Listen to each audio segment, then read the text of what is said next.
साधु साधु साधु।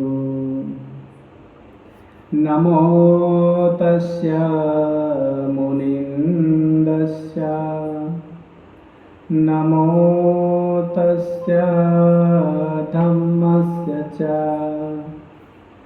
संघस्सपि नमो तस्य ते संतिन्नं नमो नमो।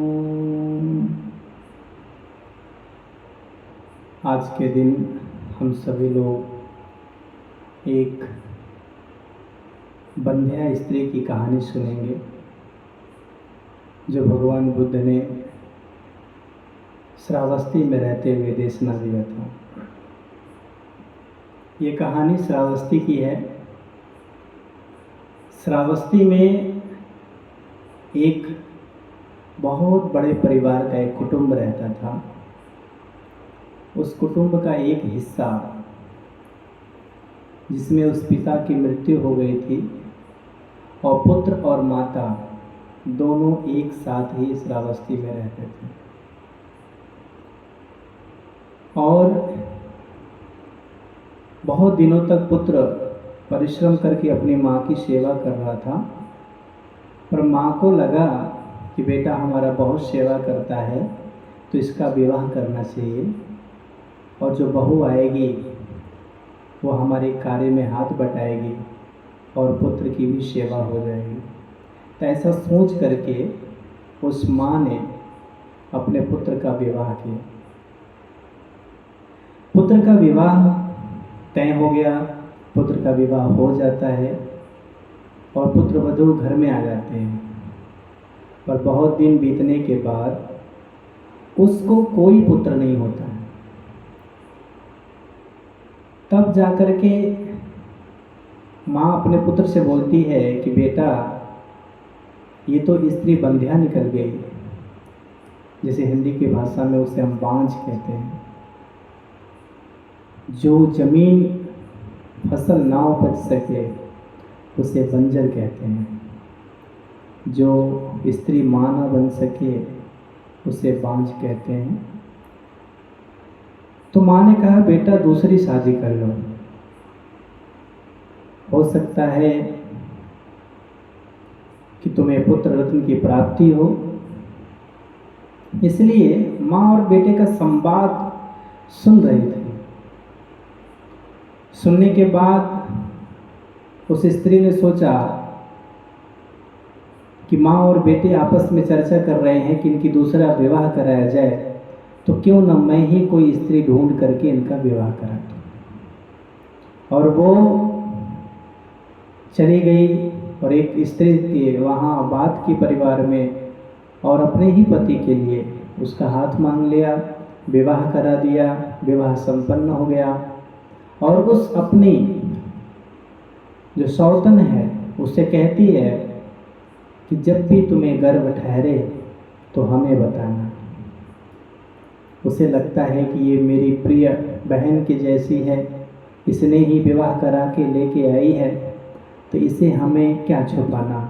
उसने कहा ठीक है, मैं जैसे ही गर्भवती हो जाऊंगी तो मैं आपको बता दूंगी। अब कुछ दिनों के बाद वह गर्भवती हुई। तो गर्भवती होने के बाद उसने अपनी बहन से कहा कि मैं गर्भवती हूँ। तो उसे लगा कि यदि ये गर्भवती हो गई, इसे बच्चा जन्म दे दिया, तो ये मालकिन बन जाएगी और मैं दासी बन जाऊंगी, मैं इसका जीवन भर सेवा करूंगी।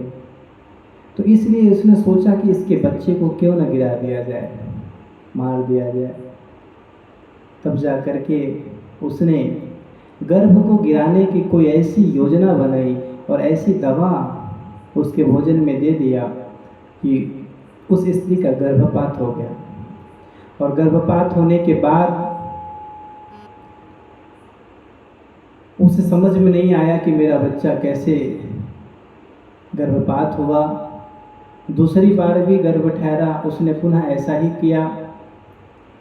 पर तीसरी बार गर्भ होने को था तो अपने पड़ोसन में किसी स्त्री से चर्चा की कि मेरा गर्भ बार बार गिर जाता है। तो पड़ोसन ने अपना शंका व्यक्त किया कि हो सकता है तुम्हारी बड़ी जो सौतन है वो कुछ ना कुछ ऐसा कर्म करती होगी जिसके वजह से गर्भपात हो रहा हो। तो वो सतर्क हो जाती है और पड़ोसन की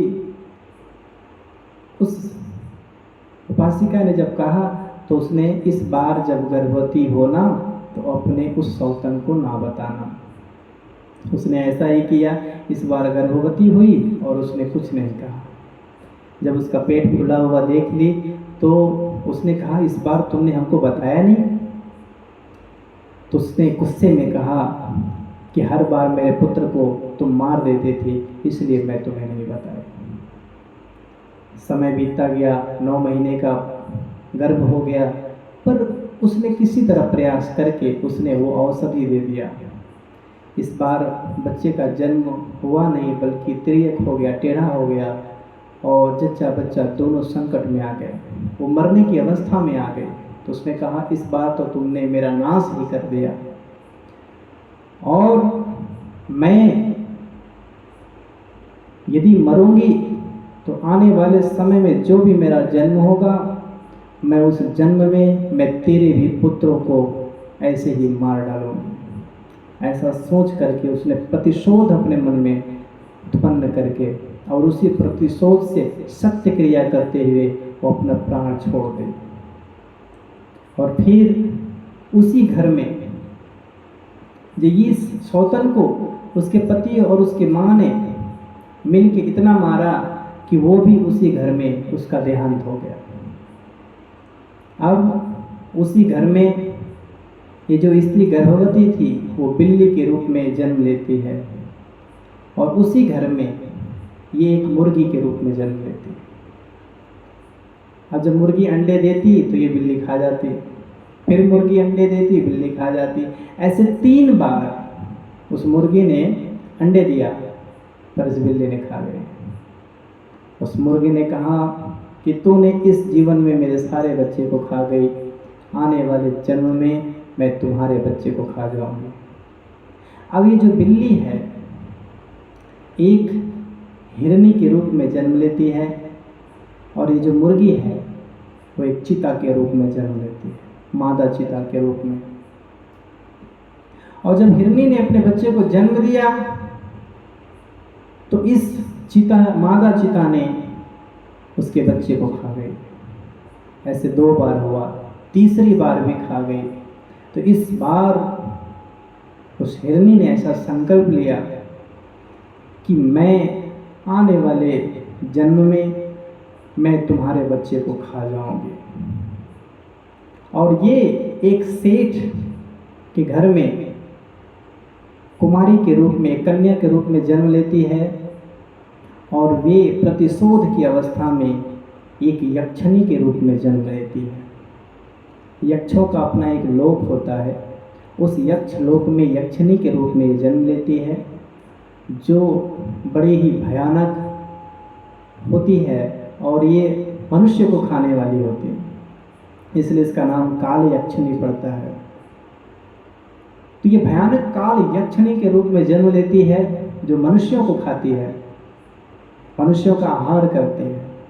बहुत से ऐसे यक्ष हुए हैं जो मनुष्यों का आहार करते थे, जिसमें आल्वक नामक यक्ष मनुष्यों का ही आहार करता था, जिसमें राजा के कई वर्षों तक राजा के दिए गए वचनों के ऊपर कई वर्षों तक आलोक नामक यक्ष ने मनुष्यों का आहार बनाया था। और बाद में भगवान बुद्ध के जाने से, यक्ष के प्रश्नों का उत्तर देने से आल्वक ने मनुष्यों को खाना रोक दिया। तो ऐसे बहुत सारे यक्ष होते हैं जो नरभक्षी होते हैं, मनुष्यों के मांस और खून को ही खाते हैं। तो ये जो यक्षिणी थी ये बड़ी भयानक थी। अब ये कुमारी का जब विवाह हो जाता है तो अपने पति घर में जब पुत्र को जन्म देती है तो ये यक्षिणी आके उसके बच्चे को खा लेती है, भेष बदल के आती है और आकर के उसे खा लेती है। दूसरी बार भी ऐसा होता है। तीसरी बार जब वो गर्भवती होती है तो वो अपने पति से कहती है कि पति 2 बार किसी न किसी यक्षिणी ने मेरे बच्चे को खा गई, इस बार मैं अपने बच्चे को श्रावस्ती अपने मायके में ही जन्म दूंगी। और वो अपने मायके चले जाते हैं। और जब यक्षिणी को पता चलता है कि वो अपना गर्भ जो है अपने मायके में दी है, तो वहाँ पर जाती है और अपने प्रतिशोध की बेग से जाती है। और उस समय वो नामकरण संस्कार अपने बच्चे का मना रही थी, जो श्रावस्ती के ही सरोवर में बच्चे को नहला के सुंदर नामकरण की तैयारी कर रही थी।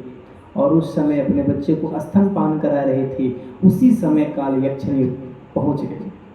दूर से उसने देख लिया काल यक्षिणी को आते हुए, और उसने चिल्लाया कि देखो यक्षिणी आ रही है, मुझे बचाओ। उसका पति उसके पास न आते हुए वो सीधा भगवान के विहार की तरफ दौड़ गई। भगवान श्रावस्ती में भिक्षु संघ के साथ घिरे हुए थे। उसके बाद से सीधा भगवान के पास पहुंच जाती है और कहती है, भगवान मुझे मेरी रक्षा करे, मेरे पुत्र की रक्षा करे। काल यक्षिणी मेरे पुत्र को खाने के लिए इधर आ रही है। काल यक्षिणी जैसे ही भगवान के भिक्षु संघ के गेट के अंदर प्रवेश करती थी कि सुमन देव ने वहां पर रोक लिया। भगवान के द्वारपाल सुमन देव उस समय भगवान के द्वारपाल बने बैठे थे, और जैसे यक्षिणी प्रवेश किया कि सुमन देव ने रोक लिया। तब जाके भगवान आनंद से कहते हैं, यक्षिणी को बुलाओ। यक्षिणी आती है।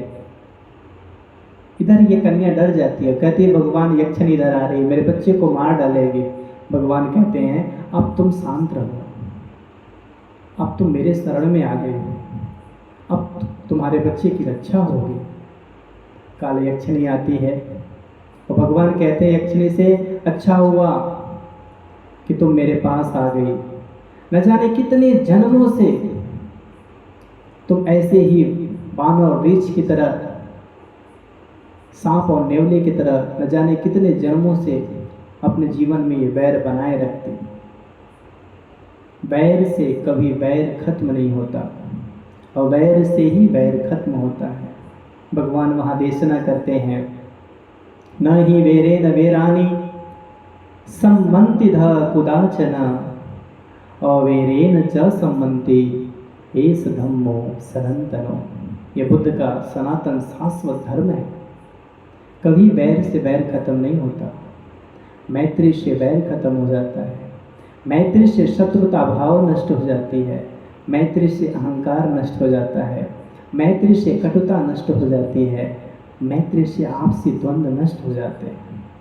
इसीलिए हमें मैत्री के साथ जीना चाहिए, और अपने मन में किसी भी प्रकार का कोई भी कटुता, कोई भी बैर नहीं रखना चाहिए। जो अपने मन में बैर नहीं रखता है, उसका मन पूरी तरह शांत हो जाता है। उसके मन में प्रसन्नता, दूसरों के प्रति करुणा और दूसरों के प्रति मुदिता का भाव उत्पन्न हो जाता है।